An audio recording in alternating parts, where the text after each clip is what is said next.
Di sebuah kota kecil bernama Karangjati, ada seorang penjual nasi goreng keliling bernama Pak Arman. Ia hanya berjualan di malam hari dan hanya di malam Jumat. Anehnya, walau banyak saingan, hanya nasi goreng Pak Arman yang selalu habis duluan. Aromanya begitu menggoda, bahkan dari gang-gang sempit, bau gurih dan pedas dari wajan besarnya bisa membuat siapapun keluar rumah. Harganya pun murah, tapi ada satu keanehan.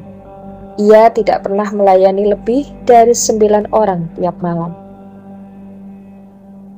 Warga menganggap itu hanyalah kepercayaan dagang, namun suatu malam, seorang pemuda bernama Bagas nekat mengintip dapur gerobak Pak Arman dari balik semak. Ia penasaran mengapa ia selalu menolak pembeli ke-10. Dan saat itulah mimpi buruk dimulai. Bagas melihat Pak Arman membuka peti kecil di gerobaknya. Isinya bukan daging ayam atau daging sapi, melainkan potongan tubuh manusia. Ia melihat jelas jari tangan yang belum terpotong sempurna dan mata yang masih terbuka. Bagas hampir muntah, tapi sebelum ia bisa kabur, tangan Pak Arman sudah mencengkram bahunya dari belakang. "Kamu suka rasa nasi gorengku ya?" bisik Pak Arman dengan suara berat, seperti bukan milik manusia.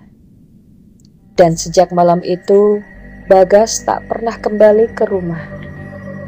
Dan keesokan harinya, warga menemukan sepeda motornya tergeletak di dekat pasar, tapi tubuh Bagas hilang entah kemana. Seorang dukun tua bernama Mbah Sardi akhirnya mengungkap bahwa Pak Arman dulunya adalah tukang jagal di rumah potong hewan.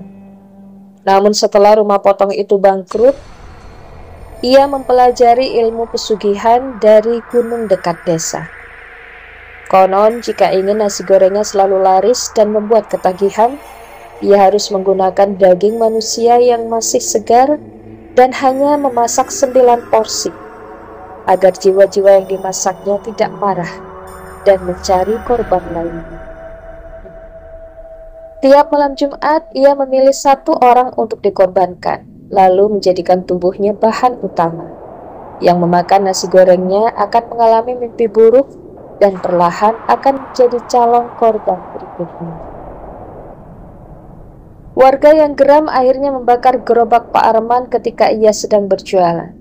Api menyambar dengan cepat dan terdengar suara jeritan bukan hanya dari Pak Arman, tapi seolah dari banyak jiwa sekaligus. Menjerit dari dalam wajan, dari bawah gerobak, dan asap yang menari di udara malam. Tapi anehnya, tubuh Pak Arman tidak pernah ditemukan. Hanya ada wajan gosong, sendok besi yang melengkung seperti terbakar dari dalam, dan bau daging hangus yang menusuk. Namun cerita belum berakhir. Beberapa warga bersumpah bahwa hingga kini, setiap malam Jumat mereka kadang mencium aroma nasi goreng yang sangat menggoda, terutama jika berjalan sendirian di gang belakang pasar. Dan jika kamu mendengar suara gerobak berderak, lebih baik jangan menoleh, karena bisa jadi kamu yang akan jadi porsi ke-10.